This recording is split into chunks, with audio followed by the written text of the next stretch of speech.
Okay, council, can I call this regular council meeting on 2014-03-25 to order, and motion for approval of the agenda? Moved by Councilor Buell. Second. Second by Councilor Holland. All in favor? Motion passes. Adoption of the minutes. And do we want to do this by a block, or do you? I'll move the block of minutes. Regular Second. council meeting, committee of the whole, finance, SEDS committee, and the health select committee minutes. Seconded? Yeah, I'll say. Call the question. All in favor? Motion passes. Delegations. Elizabeth Brandrick. Did I get that right? Yes. Please come. I think you've been before us before.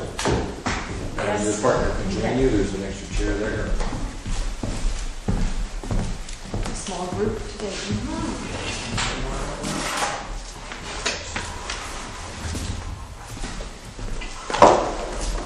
These are the first 16 pages of the report. You might like to look at, and there's one master copy, and I just wondered if you'd like a copy of Yeah, that. well, it's always nice to read that. Oh, No, That's the with Neil.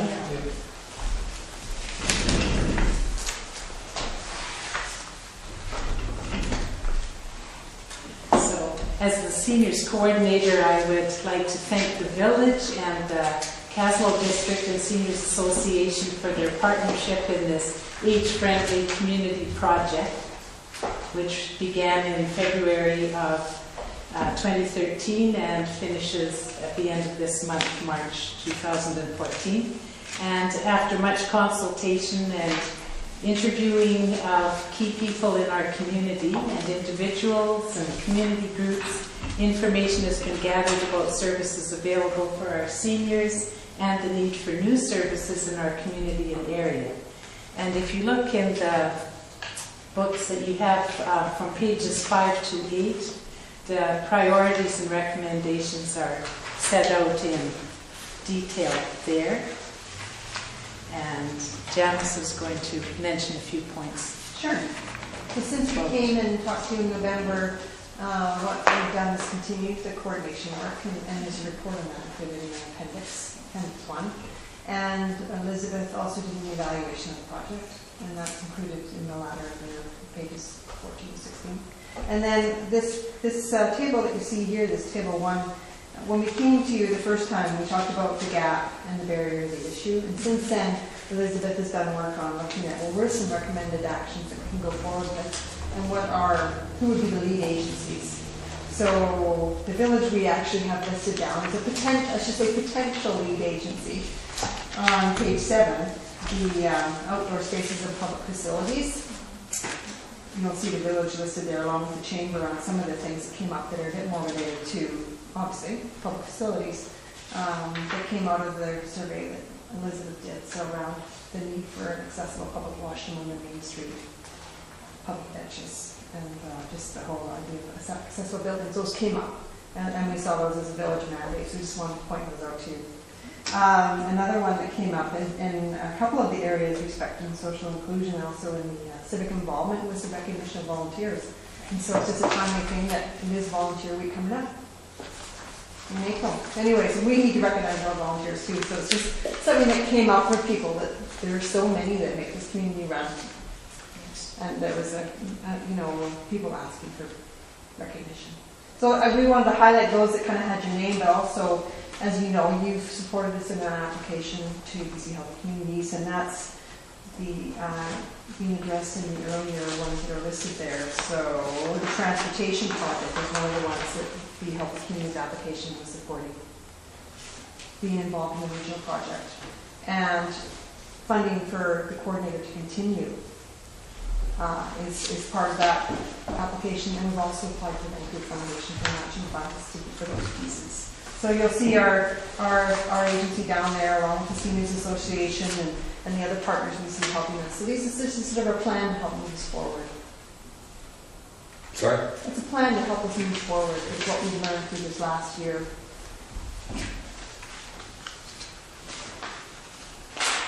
lots of stuff in here.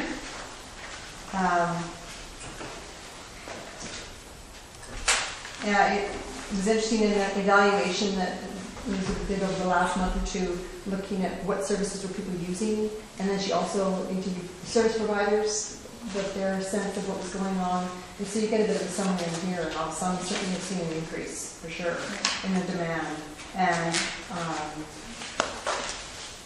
and what the satisfaction seniors had for the services that were available as well. So she did a bit of a survey on that, so that's all in here.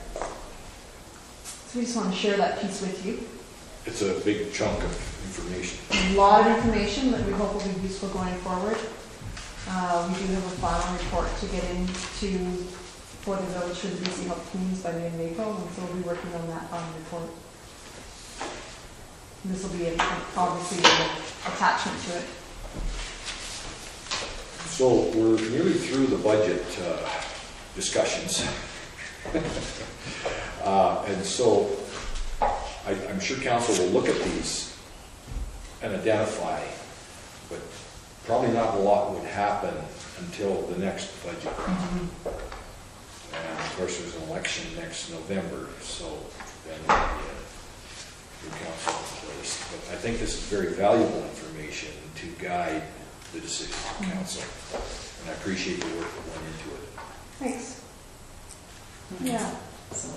And Elizabeth did do that consultation with the chamber as well, so they're aware, about that, and she'll be sharing this report. We wanted to wait till we presented it to you, and then we plan to send it out to all the stakeholders who participated. Appreciate that. It's nice to have a heads up so we can charge ahead on detail.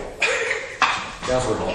Yeah, so on the 800 seniors that you using it, is that like 800 interviews, or is that 800 actual individual different? I was talking to Jane about that today, and how was the stats reported? So it was 800 interactions. Okay. Would have been a better way of phrasing that word. Yes. Okay. So sometimes a group, there'd be quite a few, and sometimes individuals. Yeah. And today I was approached by 5 different people with questions all pertaining to seniors issues. It was really interesting. I thought one of my last days, and all of a sudden it's just blossoming. People are thinking, oh, the last Elizabeth, she'll know. And so and the phone's beginning to ring off the hook at home and a bit at community services when I've been there Monday mornings. Okay, and I got another question. Yeah. So I was scanning really quickly and I didn't find it. What age are we calling senior for this? What age? I don't know that we asked ages. Okay. We did not ask. So it's not ages. 55 or 65, whatever. It's just if People, you feel senior. Well, and I think we were asking people what their needs were, and it could have been someone under 65, like you, looking after your parent who's over 65, or whatever, right? So I mean, the needs are identified by different people. Okay. And with regards to the numbers, this report Elizabeth did back on page 29, all the meetings she went to, she gave me all the numbers of the people that were involved in all the meetings, so that's where we got the 800 from. I think that's I want the information of that's So we don't have reasonable, 800 seniors. not right in that I was chart. wondering, I was thinking, and then More suddenly, seniors than you have. yeah, we're in the majority. Where is it hiding out? No, it should have been 800 Consultations or consultations, interviews interactions. It shouldn't have said Interactions. Okay. Yeah. Good question. Councilor Hewitt? I just had a couple of questions because I was at the chamber meeting and there was a couple of things that you mentioned about the scooter rodeo. Is that going to go ahead? It's supposed to be, and We've applied for funding. Okay. And we've sort of, we have called it sort of the road safety training.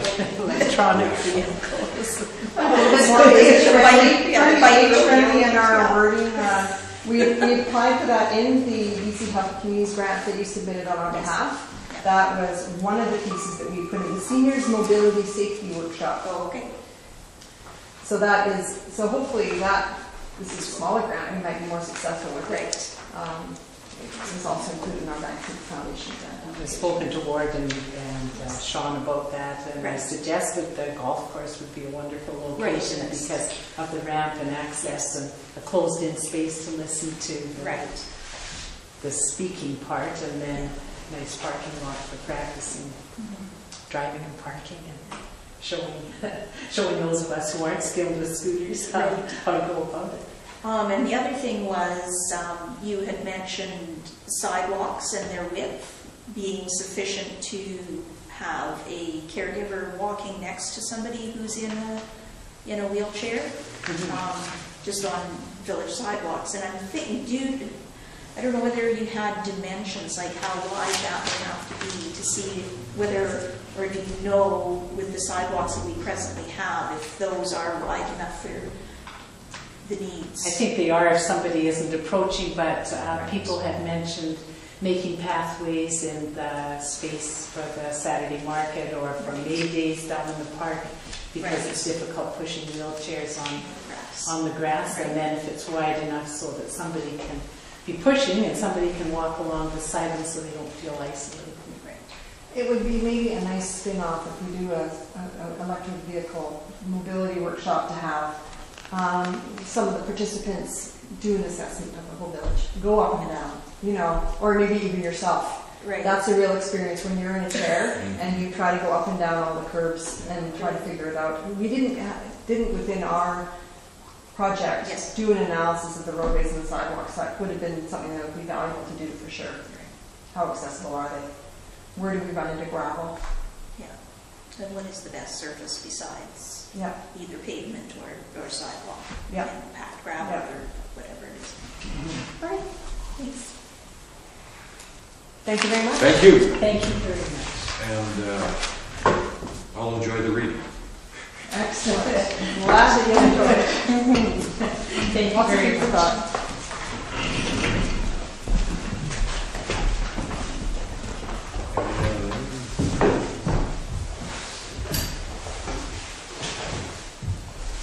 Tricia, I'm just going to move here.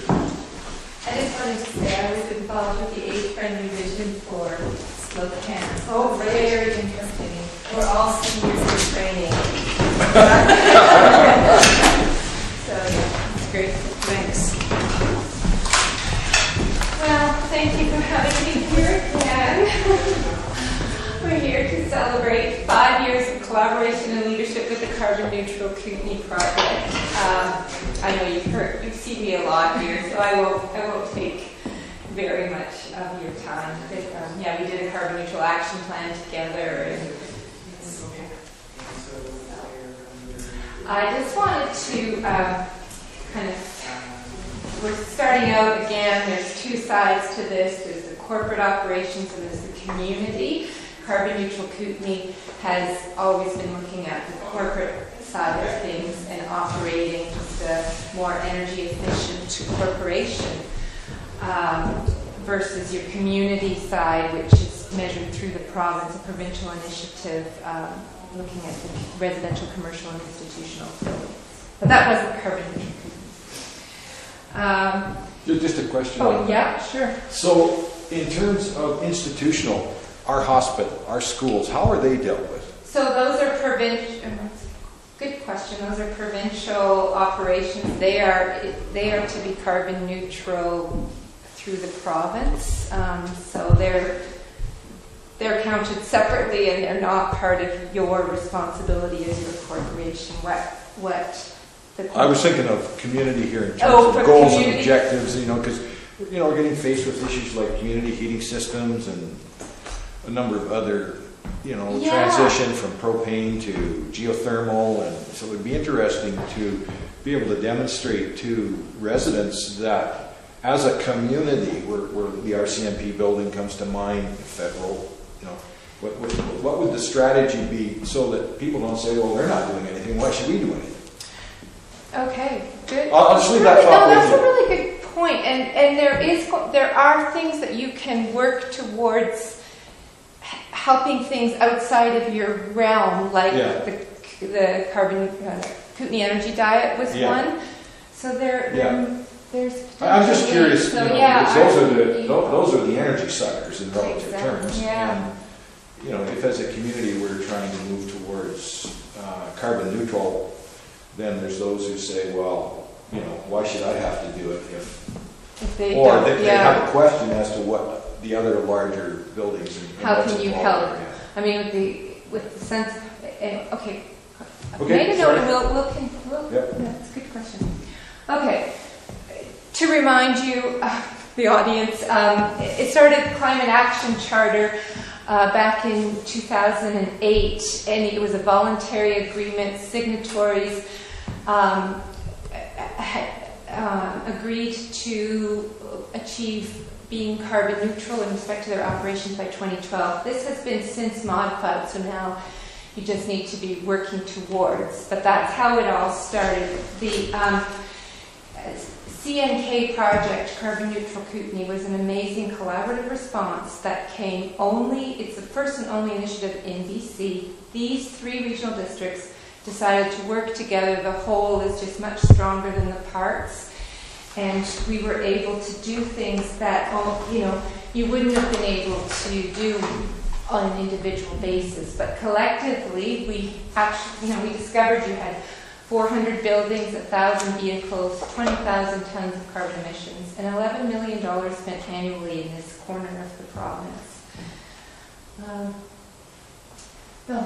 The history and the stages of the project, we started in 2009 with over something like 200 person days of training that we developed everybody's inventory, moved along in through planning, so the carbon neutral action plan, I know Kaslo did, and into acting. I know Kaslo has been involved probably even before the project, but doing your geothermal and being more energy efficient in your buildings. So, and then following into LEAD, and I also understand that Kaslo has decided to purchase offsets and be carbon neutral for 2013. Great in showing leadership there.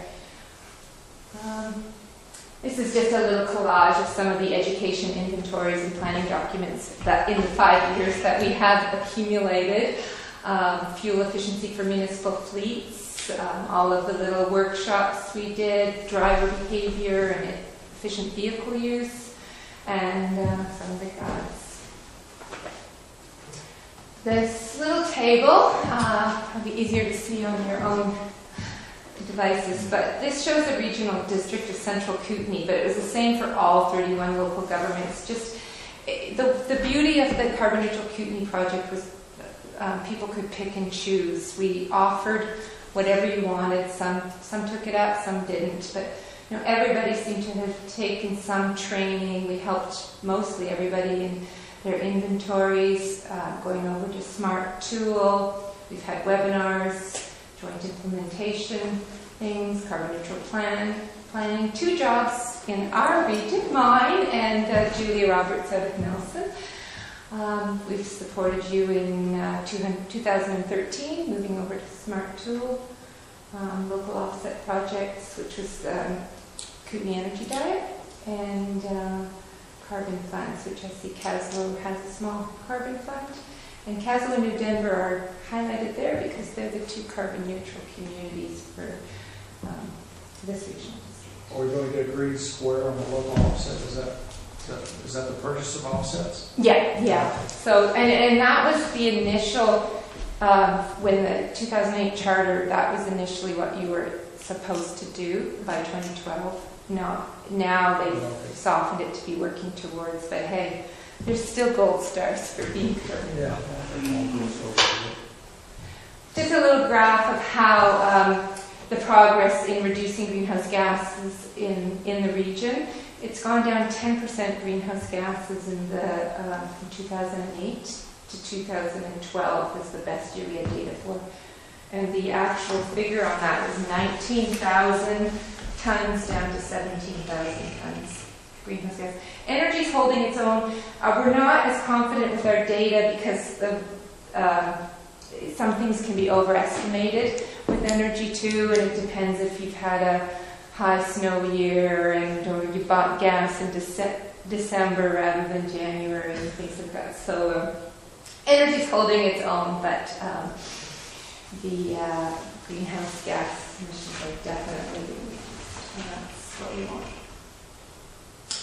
this really doesn't show up, but basically in the 31 local governments, people are getting communities are getting their CAREP grant back for 2013. There's going to be about $400,000 coming back to the communities, plus 11 communities have carbon funds, kaslo being one, another $400,000. So in the region, there's about $800,000 that can be pooled again to work on local reduction projects.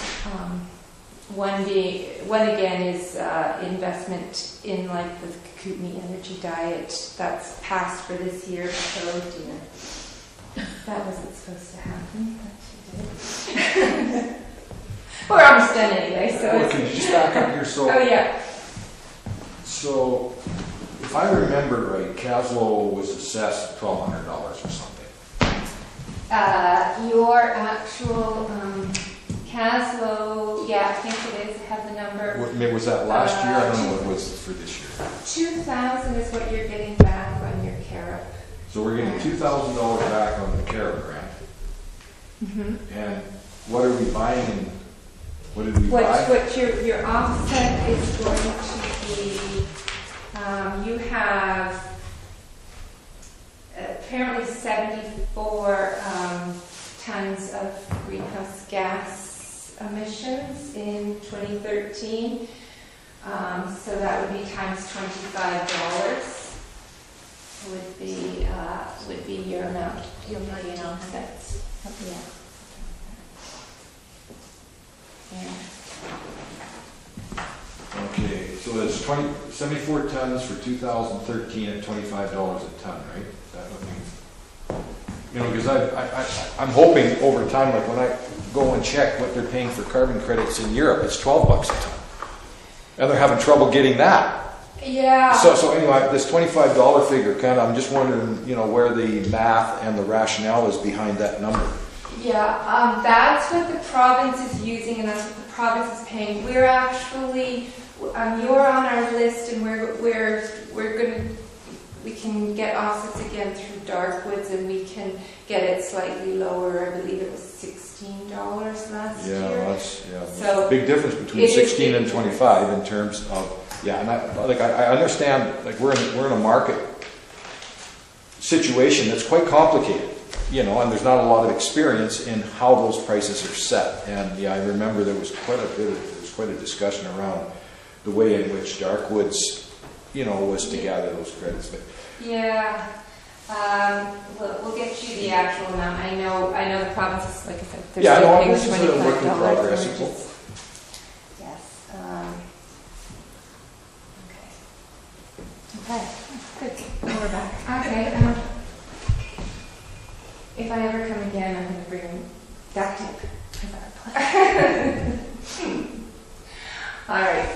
This little graph here was just showing how in the 5 years of the project, how basically the information and the technology, it's a kind of a technology transfer where it went from people like the Carbon Neutral Kootenai project and the external advisors, and capacity has grown, and the local government staff is now going to be able to take over what the CNK team has done. And so in this slide it says post-carbon neutral Kootenays, and the local government is committed to being carbon neutral, will assign staff is an important result to report annually on the CAREP grant and on being carbon neutral, to continue the implementation of any of your building energy audits, and just keep measure, acting, leading, to be able to calculate impacts from local reduction projects and identify other projects. On the side there is your report card in kaslo and what your corporation is responsible for. We've discovered 11 buildings, 1 rec facility. Fire hall is 0, but I know you're getting a new one. I'm not sure what's funding. It's either accounted for at regional district or here, or it's split depending on how it's owned. And it may not have been counted because it's attached to our city hall, so it may have just been part and parcel with one of our buildings. Yeah. Yeah, but is the new one going to be No. attached? So, No. okay. That'll change. 11 fleet and equipment, 35 electrical counts, and you still have 3 propane counts. Do this. Again, as part of the handoff, we're having a steering committee meeting with regional district staff next month. And there may be some staff at regional district level that can support the reporting. All of our materials will be provided to regional districts. I will say that I work for Community Energy Association, and we're not going away, and our website will still have information. We're always happy to help. And we do have internal capacity built. I know Kaslo, Neil, and the team are very able to complete the care reports and have done lots. And there's the thank you slide. My full name is Patricia Donnell. That's my email address. A few photos over the years. And the last slide was just a little bit about some of the regional district staff saying what the value they had seen of the project, and primarily just shared learning, shared action, shared benefits, tax savings, and leadership, responsibility, and innovation. So that's it. So, Well, yeah, I just, how would council get credit for the fact that about a third of the town uses wood for heating rather than electricity or propane? so that is your residential side, residential yeah, side, and right, yeah. So as far as your corporate emission, your corporate side, you're not that's right. counting. Well, I keep thinking community here. It's trying to Well, get that's the what I was, community. last time when I was Yeah. here, I thought the community, but Yeah, it's yeah. confusing. Yeah. Oh. Any other questions? No, I'm good. I just want to try and get on the plus side so that the government's giving us money rather than us giving them money, because we're working hard at being carbon neutral and demonstrating that, we are not only carbon neutral, we're actually, when you start to substitute wood, like if we went to a community-based heating system, based on geothermal or on densified wood product or something like that, how would that result in recognition and reduction or being given more money, that rather than us giving them money, Yeah. we get the money? Yeah, okay. I've made notes. We'll take that to your student. Yeah, something to- Yeah, no, it's, yeah. Well, thank you. Thank you, Mary May. Anybody else? Thank you. Well, thanks again. Yeah, thank you. All right. I'll sneak out of here and see you later. Well, enjoy the rest of your Well, I'm right, yes, in Castle. Thank you, yes. Take care.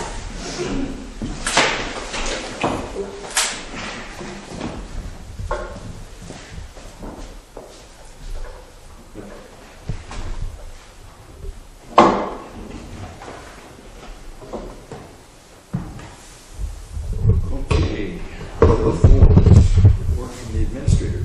Okay, well, Glenn's on vacation currently, but I'll report for the benefit of the public on the events that happened last week.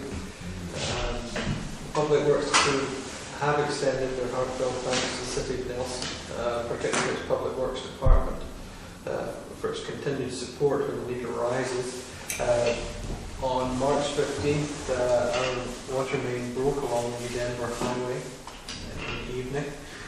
City staff came into work extremely late at night in Nelson to provide our crew with the correct specification of pipe to repair the break before our residents lost their water supply. The crew worked most of that evening into small hours to make sure we didn't have a catastrophic loss of water supply for our residents. Thanks also go to our local RCMP detachment for traffic control during some difficult hours. Given the surprise nature of the break, the foreman is reviewing replacement pipe and coupling inventory. It wasn't a pipe that he would have expected to have broken. And that was why we didn't have any in stock in the public workshop. Loss of service was minimal in the end and short in duration. I believe the crew was led to alcohol then. So we didn't have this pipe in inventory. What caused the break? He's not sure. I mean, it's Oh, not okay. next year when things are thawing out. But Yeah, I just wondered, because we've had this happen in other places too. The pipe actually There's a large separated. piece of galvanized iron pipe that Glenn indicated he wouldn't have expected to have broken the way it did. Okay. So he didn't have it. So I think they got back from Nelson at their midnight and started installing. Okay, thanks. Here's one online survey. I believe we're at 155 responses. It's slowed down a bit, but this is a substantial response. Any hard copy responses received from the public are collected in March 2019 has to be put into a separate sample, as there's no way to reconcile electronic with hard copy participants. However, regardless, it's been a pretty good response, and we'll, I'm sure, have some discussions over that at committee of the whole. Community toilet program survey, 7 responses have been received from downtown businesses. Again, the feedback will be provided for discussion at the next County Finance meeting for further discussion about community toilet scheme. Campbell Building, the CBBC broadband connection is operating. It's not quite stable enough that you couldn't move the office over to it yet, but it looks impressive. Upload and download speeds are pretty fast from what Greg said. One major outcome of discussion with Dr. Cohill recently has been the need to introduce business and residents right-of-way permitting, essentially a formal approval before digging in your driveway or in front of your property, so as to protect buried fibre from being damaged or severed. That follows the choice of kin to proceed with the burial of broadband fibre instead of on posts. I'll presently bring a report forward on that subject. There is a property taxation and collection workshop in Nelson on April 24th. I respectfully request permission to attend. I'll move that UCA will be permitted to attend the GFOA property taxation and collection workshop in Nelson on April 24th, pursuant to municipal policy. Second. Discussion. All in favor? Motion passes. I had a question. Question. Would it make any sense, or maybe staff would just look at subscribing to the dig before you go, or go dig, call the phone before you dig, or whatever, what's it called? One call. Isn't it One call. We are already subscribing to that for other areas. Using that would make us fairly dependent on the level of information that's held there and is distributed. I can certainly look at adding fibre to that system and seeing what's involved in that. However, it needs to be, we do need to have some safeguards and have that communicated fairly well throughout the community, because we don't have a lot of gas in the ground. Perhaps there's a culture of not being particularly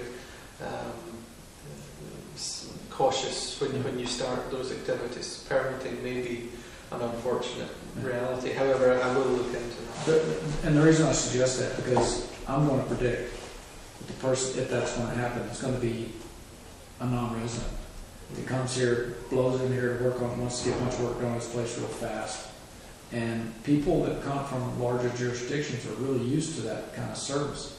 And they advertise on the radio. It's just a little bit more out there than us just, if we create a bylaw that says you got to, how are people going to know about that? You know, especially if they're sort of transient types of blowing. I mean, I've watched a lot of people come to town for the summer to go bomb on our properties, and so if something that's a little bit more higher profile that people from the city should really recognize, if it's economically viable to do that. Could we also maybe use the website to advise people just, have a notice on there about fiber, just, and I'm thinking the other thing to do would be contract all, get a hold of all the local contractors, and educate them, because they're the guys that are digging it, the average guy isn't out there with a backhoe. So, and I think we get a lot of support from the local, it's not like there's 200 of them, but just local people, and then they make their other competitors aware of this too, you know what I mean? So I think if we can get it on the website and then possibly work with Ken, I guess, to identify or other people with that kind of equipment before you do it, check the neighborhood.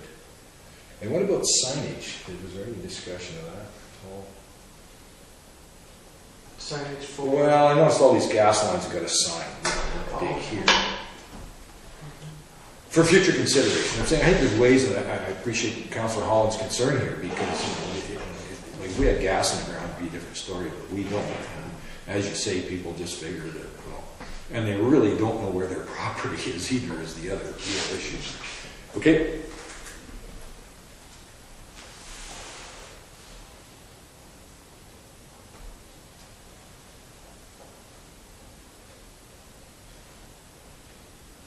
That was it. Okay.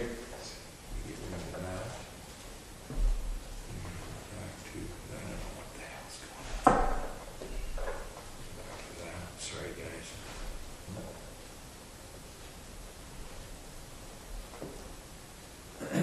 I'll move that the letter dated 2014, March 12th, from the Minister of Environment with respect to the approval of Phase 1 of the Liquid Waste Management Plan be approved. Moved by Councillor Hall, second by Councillor Hewitt. I'll Discussion. just ask you, is it approved or received? It's approved. It's approved, oh, okay. Further discussion? Call the question. All in favor?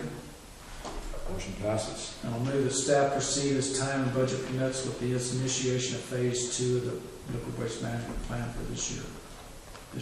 Moved by Councillor Hewitt. No. Oh, sorry.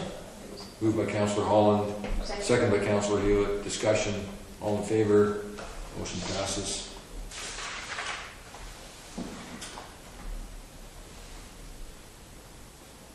Earth Hour Circular. I'll move that that be received. Second. All in favor? Motion passes. The question, will we try to make sure that municipal properties, we sign up for this? I think that was the implication. If we receive? Yeah. We can certainly do that. There's certain lights that we shouldn't switch off, but we can certainly We're gonna And, so communications for information, anything from the circular package? Motion to receive? Yeah, there was just, Yeah. move to receive. Moved by Councillor Hewitt to receive, Second. second by Councillor Holland. Discussion. All in favor? Motion passes. There was just one I wanted you to forward to North Kootenai Lake. What was it? Community Services Society Yeah, Food Hub, yeah. Amy it's- Watson. Yeah, I'm trying to think that It was the British Columbia, was it C? Just- Pontiac Basin Water, Yeah, Watershed Alliance. Watershed Alliance. There was just reference to a couple of, one grant in particular for food security, and thought that would be useful to pass on to them.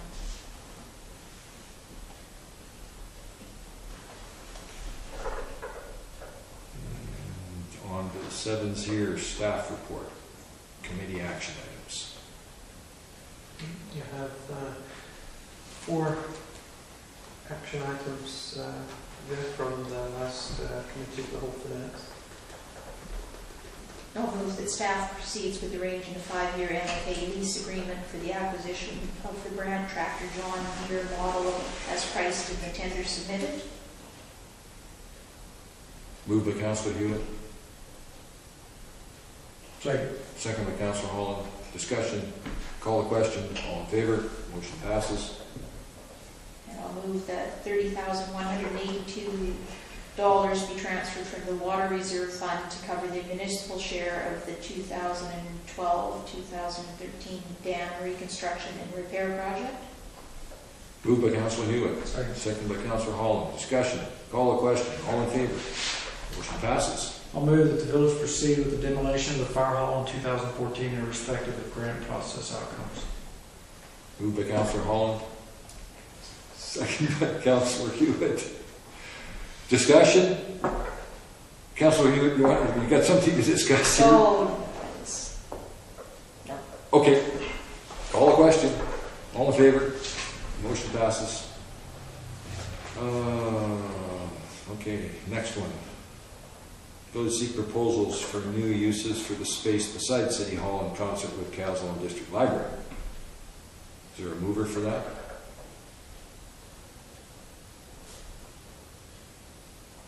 No mover. No. Move. To you? Second for discussion, or? If I moved it, I'd speak against it, so unless you want to discuss it, I'll second it for your benefit, but other than that, I'm willing to let it. Well, I've moved it, so Yeah. if you want to do anything with it, then it does. Do you want to discuss it? I'll second for discussion. Okay, second for discussion. And Discussion. I'm going to speak against. I'm not sure that the space beside the City Hall, in concert with the Kaslo and District Library, really does justice to the space. I think it has a much broader community importance than just with the library. So if we're going to have a process around the use of the lands adjacent to the City Hall, I think it goes way beyond just the Kaslo Library. It doesn't feel correct to me to just zero in on this. It's just not. It needs to be broader in scope. Friendly amendment. What? Would you consider a friendly amendment? I say that because I think we need to enter into some type of process. It is municipal land, and we don't want it to be vacant, and just sitting there with a cement. Well, amendment will substantially change what the motion is, and that is to consult with the library over the use of the land. If you're going to do anything that's to defeat the motion, and I'm prepared to make a subsequent motion if it's defeated. Call the question. All in favor? Motion fails. So I want to make a motion to refer to committee of the whole the issue of the use of the space next to the City Hall, where the current fire hall is. Okay, moved by Councillor Holland. Did you get it? Moved by Councillor Holland, second by Councillor Hewitt. Discussion. Call the question. All in favor? Motion passes. Okay. RDCK Director's Report. So, the regional board meeting minutes I've sent to everybody. There was also a budget discussion, which basically, at a separate meeting, the budget basically bore out what you've already seen. Yeah.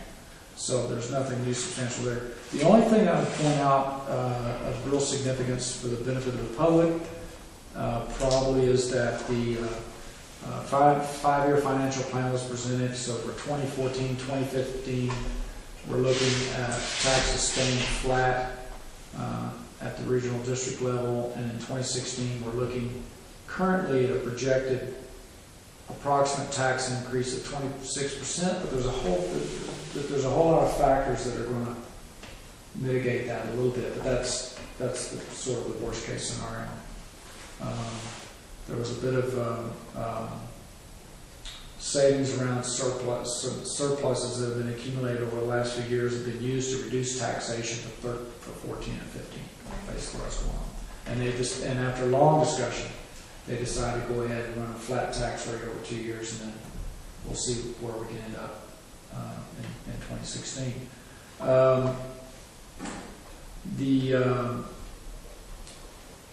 The other thing I want to point out came out of some motions from Central Waste or Central Resource Recovery, and that is they're asking, there's going to be a request, I don't know if you've seen it yet, but they're going to be asking that the village of Kaslo donate gravel for the servicing of the road.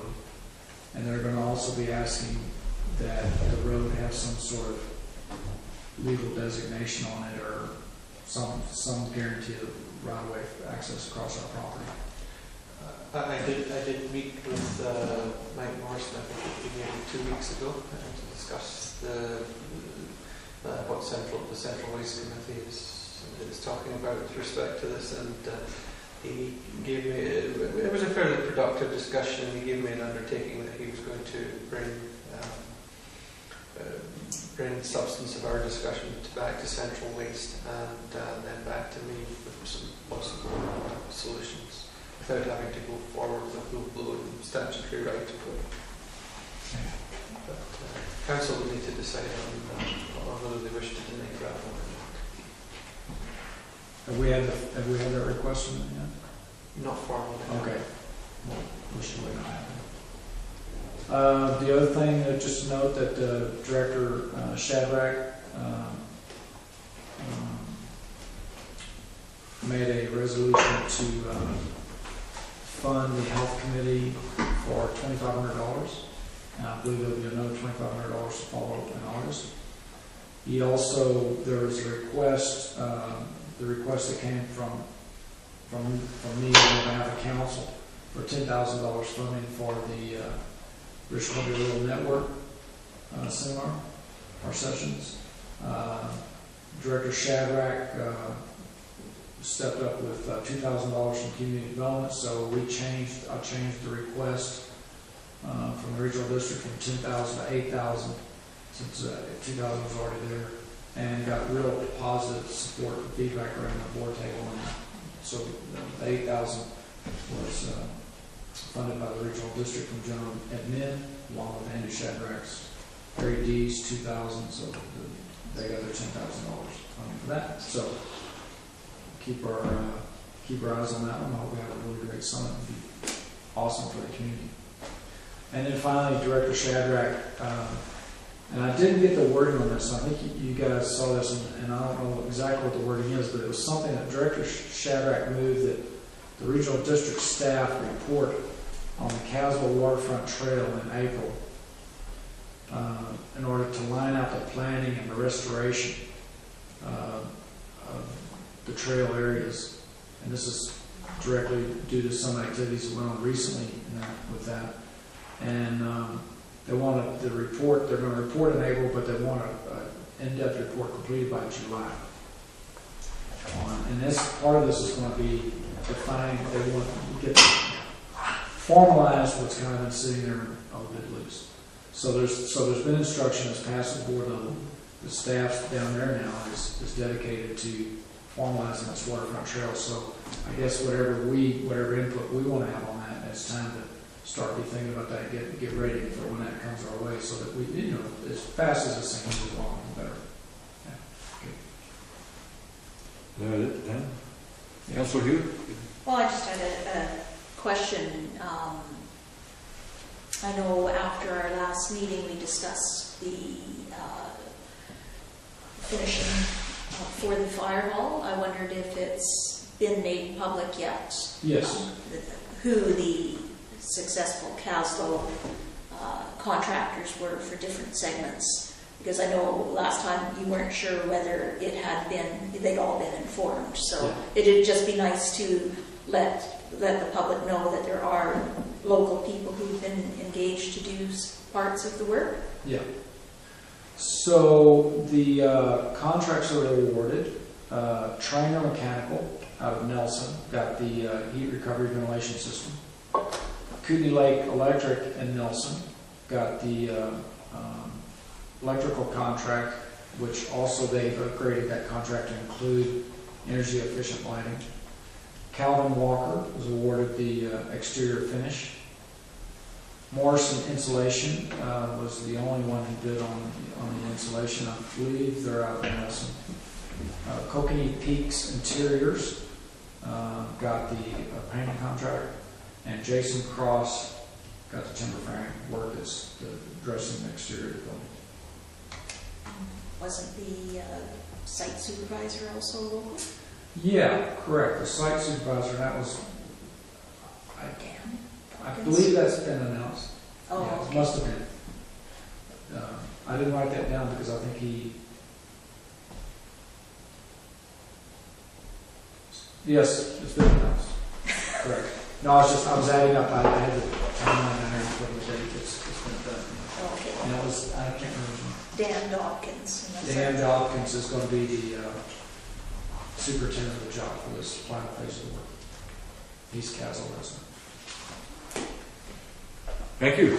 Okay, did you have anything? I was just at the Chamber of Commerce meeting last Wednesday, and we had a presentation on the regional branding, which was quite interesting. And we were sworn to secrecy last Wednesday because they still hadn't presented to the other two chambers. But, that was interesting. I was going to scan the materials for you to forward on, but I worked all weekend, so I forgot. Okay, and that's exciting. I think we're really going to enhance tourism opportunities in a lot. Is it the Kootenai Tourism Association? West Kootenai Tourist Alliance. Yeah. Yes, sir. Okay, well, Maybe. Just some advance warning for council. Nelson Kootenai Lakes Tourism, that's the destination marketing organisation for the area. Their 5-year period for 2% hotel tax is up and is going into renewal. So council will get a formal letter requesting their support for renewal of the 2% hotel tax for the next 5 years. That should be coming quite soon. So it's on through 2014. Yeah. So this is for 2015. I believe the service in this area started in 2009, so you have to do a petition or renew it every 5 years. okay, so just briefly then, southeast. Oh yeah, I was one of the elected officials invited to the Southeast Kootenai Mining Annual Banquet, and Robin, no, I guess it was not Robin Sherbo, he was there from Nelson, but another Nelson councillor opened the meeting by reminding people that the only reason Nelson really was there was because of mining activity, and he wanted to honor that. There was Dee Dee Bendis is the secretary, and she introduced me to 3 or 4 people that are interested in exploring in this area and have active plans to do so. And I said, well, we'll certainly, anything we can do to help you out, let us know. We had a very interesting presentation from a guy that started in Weimar, of all places. And he did, in 11 months, what it took Tech Kamenko 11 years to do in terms of starting a mine up near Geese Lake, actually. It was a very interesting departure from the average large mining company in the sense that these guys all got boots on and they live in tents and, working 25 below 0 weather.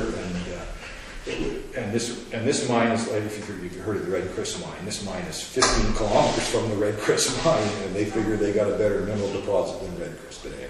So it was interesting being with those people, and a lot more people. There was 120 people there at the banquet, and it was well attended. Then SIBAC meeting, which is more regional district than anything else, but SIBAC has given $15,000 to the Rural BC Network annual general meeting. And they're also going to sponsor some workshops on venture capital funding based on the experiences in Nova Scotia and I think Saskatchewan, Nova Scotia, and Alberta, I guess, Nova Scotia and Alberta, where they're I guess the attractive thing there is that investors in these venture capital businesses are going to get a 35% cut in as a tax deduction. So when you invest, even if you lose your investment, you can remove 35% of whatever you put in off your taxes. So it's quite an incentive for venture capitalists. That sounds interesting. It's working in Nova Scotia, so they're going to run these workshops in BC to see how that goes ahead. And I guess that was it. Okay.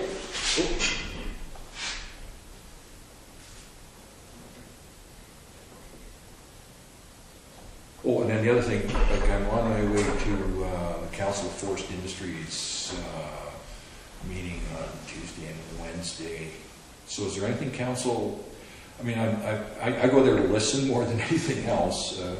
Minister Thompson is going to be talking about the direction of the forest industry, you know, in the next 4 years, and so I'll be listening to what he's got to say, and there may even be some meetings with him concerning the issue around the timber supply review document that was produced. And you know, for Sideback, there's 3 or 4 of us who would really like to see the ability of small, rural, value-added wood operations have access to a log market rather than, you know, be at the whim of the large licensees.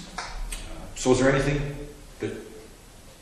So I just bring usually the agenda, you know, and then if people want to ask me, and if it was an agenda item that had some applicability, we can go from there.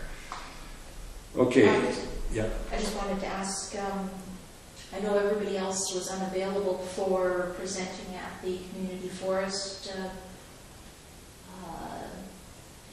Their meeting on April 3rd? Yeah, on April 3rd, yeah, because I was under the impression that you were unavailable, but yeah, no, it's good to have representation. Yeah, no, well, that was the issue with Steve Thompson, and I already did the one in the cusp. Mm-hmm. So I'm hoping that they didn't. So how many other people got invited?